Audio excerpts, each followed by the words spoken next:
My best friend suffered a head injury, and it changed something inside him. I never thought I'd be the kind of person to feel fear when my best friend walked into a room. If you had told me a year ago that I'd be avoiding Jake, my best friend since high school, the guy I've shared more laughs and memories with than anyone else, I would have called you crazy. But then again, a lot can change in a year. To be honest, this all started before the accident. I guess you could say I had a pretty normal life back then. I'm 28, living in a small town where not much happens.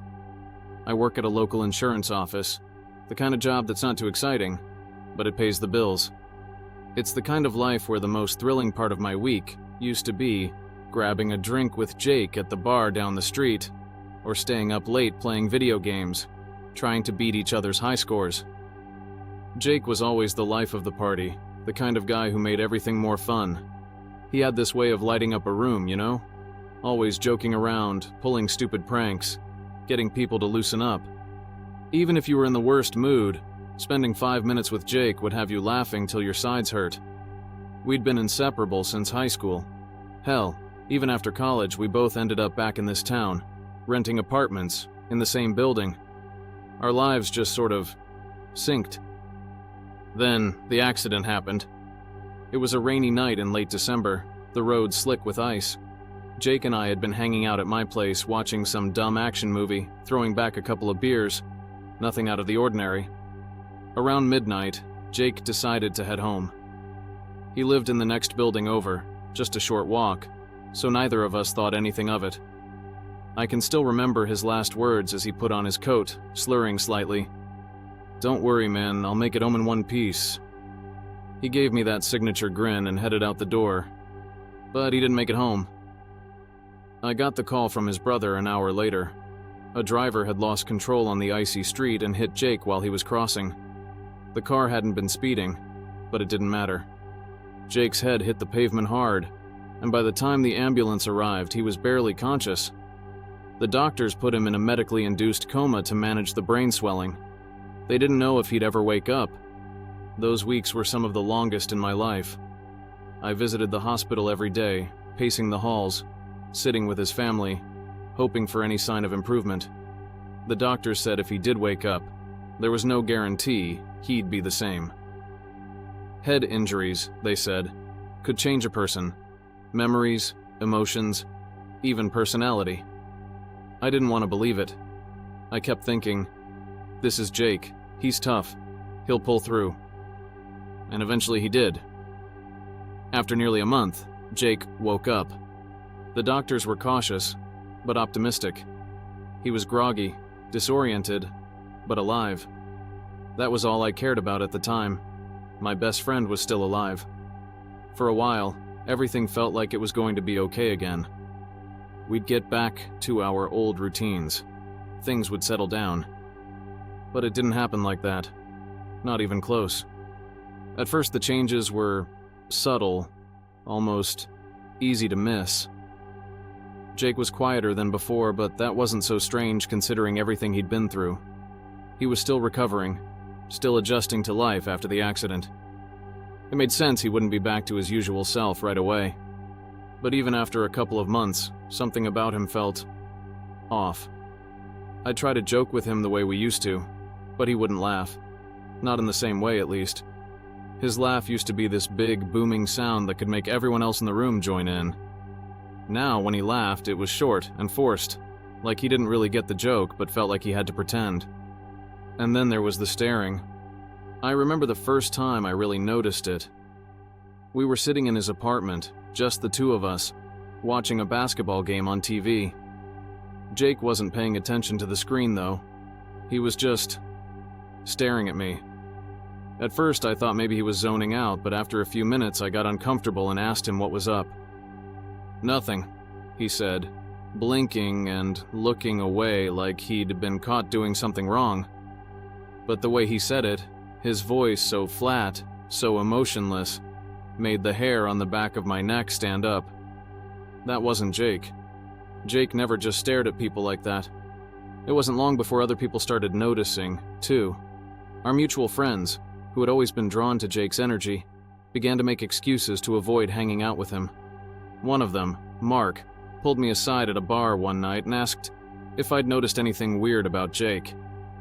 "He's just different, man," Mark said, looking down at his drink. "Like, really different. It's like he's not even the same person." I tried to brush it off. "He's been through a lot," I said. "Give him some time. It's probably just the head injury." But in the back of my mind, I knew what Mark was talking about. It wasn't just that Jake had changed, it was the way he made people feel now. Being around him didn't feel right anymore. There was an edge to him that hadn't been there before, a coldness in his eyes that unsettled me in a way I couldn't explain. One night, a few weeks after that conversation, something happened that I still can't shake. It was late, probably around 2 a.m., and I was jolted awake by a loud noise, like something had fallen or been knocked over. My first thought was that someone had broken in. Heart pounding, I grabbed a baseball bat from under my bed and crept through the apartment, checking every corner, every shadow. Nothing seemed out of place, but the feeling that something wasn't right lingered. I was about to head back to bed when I noticed my front door was unlocked. I was sure. I had locked it before going to sleep. I always did. The next day, I casually mentioned it to Jake, trying to keep the conversation light. "Weirdest thing, man," I said with a chuckle. "I think I might have left my door unlocked last night." Jake's response sent a chill down my spine. He didn't laugh, didn't crack a joke about me being paranoid, like he normally would have. Instead, he just looked at me, his eyes dark and unreadable, and said, "Maybe someone was checking up on you." I forced a smile, but my stomach twisted. There was something in the way he said it, something that made me wonder if Jake knew more than he was letting on. It wasn't long after that when I started locking my door multiple times before going to bed, but even then, I never felt truly safe. After the night, I couldn't shake the feeling that something was wrong, not just with Jake, but with everything. It was like a thin veil had been lifted from my world, and now everything around me felt off-kilter. I found myself constantly double-checking locks, listening for noises in the dark, jumping at small sounds I would have ignored before. But the thing that unsettled me the most was Jake. After the accident, I had been ready to write off his odd behavior as part of his recovery process, something temporary. Maybe the brain injury had messed with his emotions or his ability to connect. I had made excuses for him. But, as weeks turned into months, those excuses began to wear thin. The Jake I knew, the one I had grown up with, wasn't just different. He was gone. What was left was someone who, at times, felt like a stranger, and at others, felt like something far worse. It wasn't just the staring, or the way he laughed at things that weren't funny anymore. It was how he seemed to be around me constantly, even when I wasn't expecting him.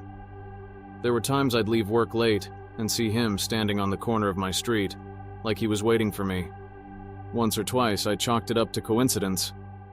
Maybe he was out for a walk or running an errand, but after the third or fourth time, I started to feel like I was being watched. I tried to confront him casually one evening during one of our now awkward hangouts. We were sitting in his apartment, the same apartment that had once been a second home to me, but now felt cold and unfamiliar.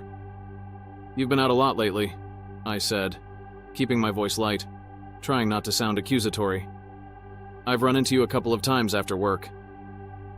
Jake was sitting across from me, his eyes focused on a knife he was absent-mindedly turning in his hand, one of those folding knives he used to keep on him for opening packages, but now seemed to treat like a toy. He didn't look up when he replied, "Yeah, I've been getting out more." That was it. No explanation, no smile or joke to ease the tension. Just a flat, empty response. The silence that followed stretched uncomfortably long, and I felt the urge to get out of there, to leave his apartment as quickly as possible. But I stayed, out of some twisted sense of loyalty or hope that maybe the old Jake was still in there somewhere. The unease grew over the next few weeks. Jake's behavior became more erratic, and I found myself dreading our meetups, though I never had the guts to cancel outright. He would show up unannounced at my apartment, sometimes late at night, knock on my door with no real reason to be there. When I'd ask why he came over, he'd give vague, unnerving answers like, "Just checking up on you." At first, I tried to be understanding. After all, I was the one who had been there for him during the recovery. Maybe he felt isolated, disconnected from everyone else, and was reaching out in the only way he knew how. But as the visits grew more frequent and weirder, I started to question everything. I even asked him, on more than one occasion, if he was okay, if he needed help. His answer was always the same, a slight, unnerving smile and a calm, "I'm fine." But he wasn't fine. One night I woke up again to a sound. This time, not a bang or something falling, but the distinct noise of footsteps outside my door. Slow, deliberate steps, like someone pacing. I lay frozen in bed, listening, my heart thudding in my chest. The steps stopped, then resumed, this time moving closer to my door. I stared at the faint light coming from under the crack, watching the shadow of feet appear and then disappear. Suddenly there was a soft knock. I didn't answer. I didn't even breathe. I just lay there, waiting, hoping whoever it was would go away. After what felt like an eternity, the footsteps retreated.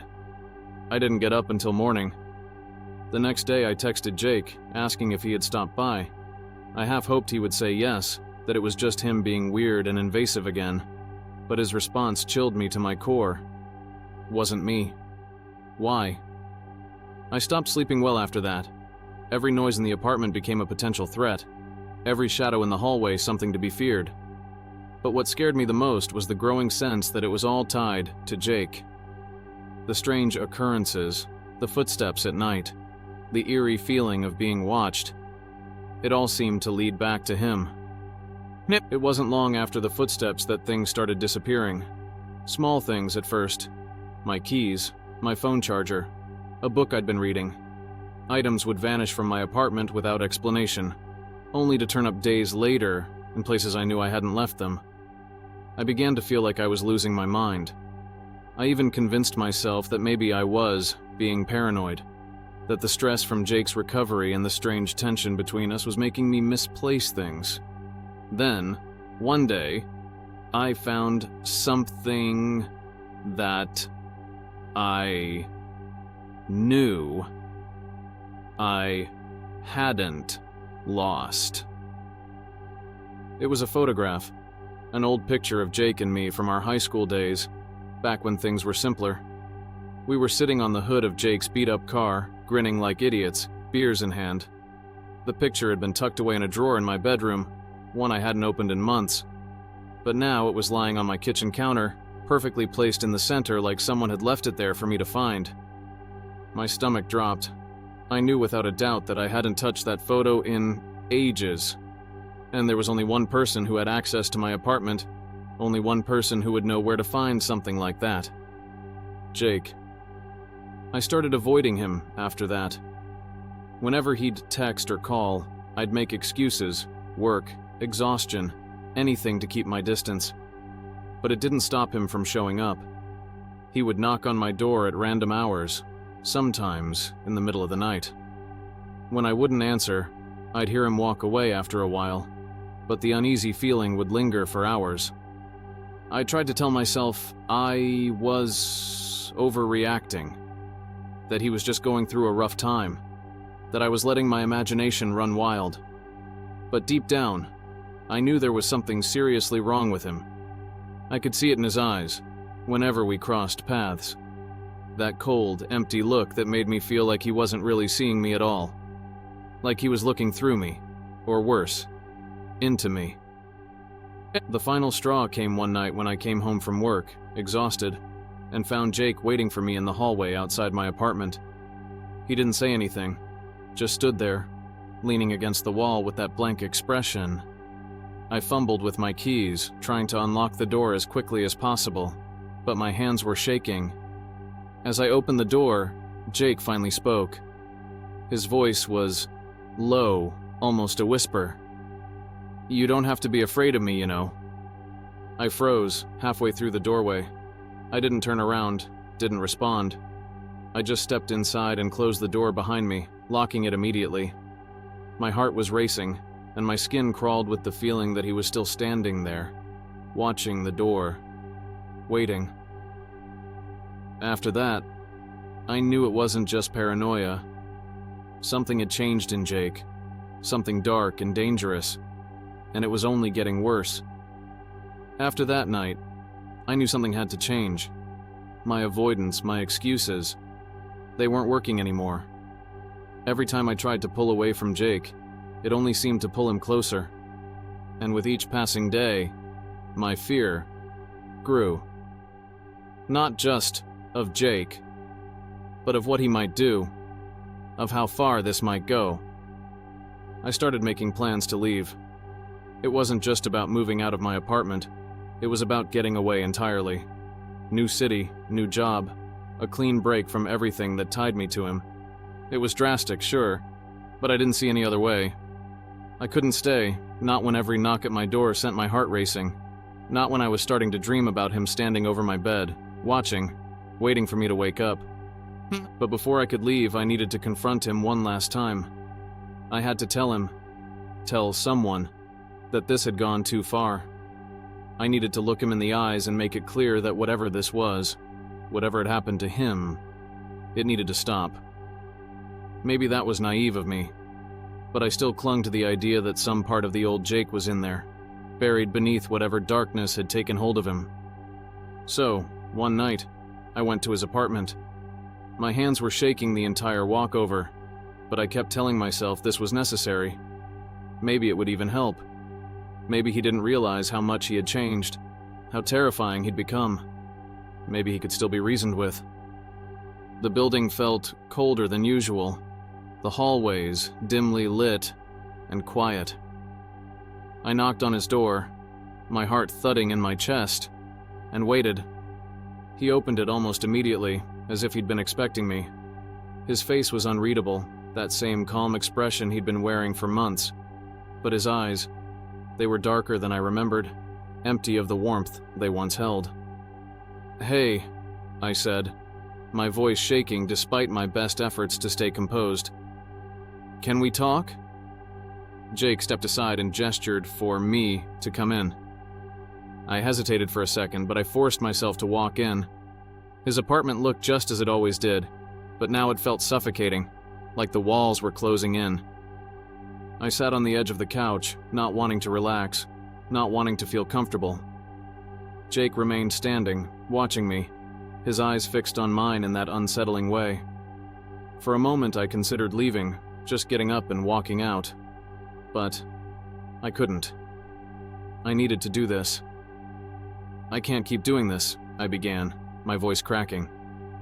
"You've been different, Jake. Ever since the accident. I've tried to be patient, I've tried to be understanding, but you're scaring me. And I don't know if you're doing it on purpose, or if you even realize it, but it needs to stop." Jake didn't respond right away. He just kept looking at me, his expression unreadable. Then, after what felt like an eternity, he spoke. "I'm not trying to scare you." His voice was calm, almost soothing, but there was something beneath it, something cold. "You're the one who's scared, not me.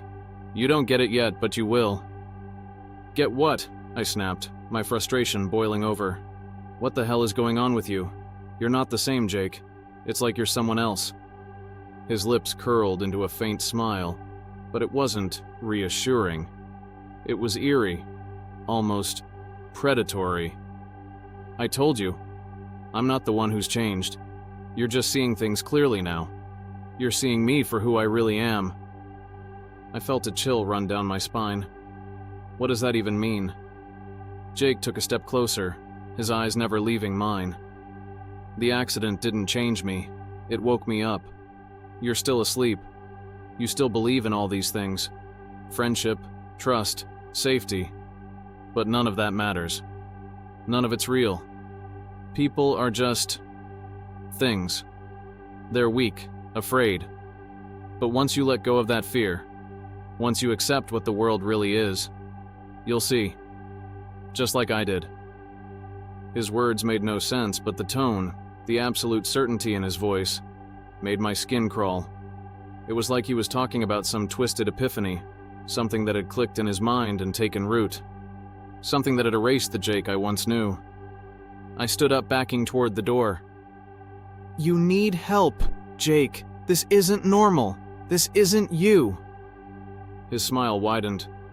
"You still think there's a me to save. That's the funny part." I didn't know what else to say. My heart was pounding, and all I wanted to do was get out of there. So I did. I turned and left, my steps quickening as I reached the hallway, half expecting him to follow. But he didn't. He just watched me leave, that eerie smile lingering on his face. I wish I could say that was the end of it, that I cut ties with Jake and everything went back to normal. But it didn't.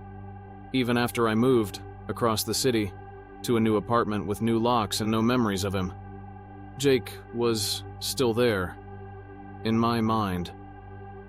I couldn't shake the feeling that he was watching, waiting, just like before. Every night I found myself checking the locks, peering through the blinds, listening for the sound of footsteps in the hallway. A few weeks after I moved, I started getting text messages from an unknown number. They were always short, cryptic, things like, "You'll see," or "We're not done." I never responded, but deep down, I knew who they were from. I tried to block the number, but the messages kept coming from different ones. Sometimes, late at night, I'd wake up to the sound of something tapping against my window. I'd look outside, but no one would be there. And yet, the tapping would continue, faint but persistent, as if reminding me that Jake wasn't gone. He was still out there, waiting for the day I'd finally wake up, as he put it. I've tried to convince myself that it's all in my head, that the fear is just lingering trauma from everything that happened. But every now and then, I catch a glimpse of someone who looks like him, a figure in the distance, watching me from across the street, from a darkened corner of a parking lot. And when I see him, or think I see him, he's always smiling. That same cold, empty smile. I don't know if Jake will ever stop. I don't know if I'll ever truly be free of him. But one thing I do know is that the person I once called my best friend is gone. Whatever that accident did to him, whatever it unlocked or unleashed, it changed him into someone I barely recognize, someone I fear. And maybe, just maybe, Jake was right. Maybe he didn't change at all. Maybe he just became the person he always was, hidden beneath the surface, waiting for the moment to reveal himself. But I'll never know for sure. Because every time I think about it, every time I try to make sense of what happened, I feel the same creeping dread. I'm still afraid. Afraid that one day I might see him again, standing in the shadows, smiling that terrible smile.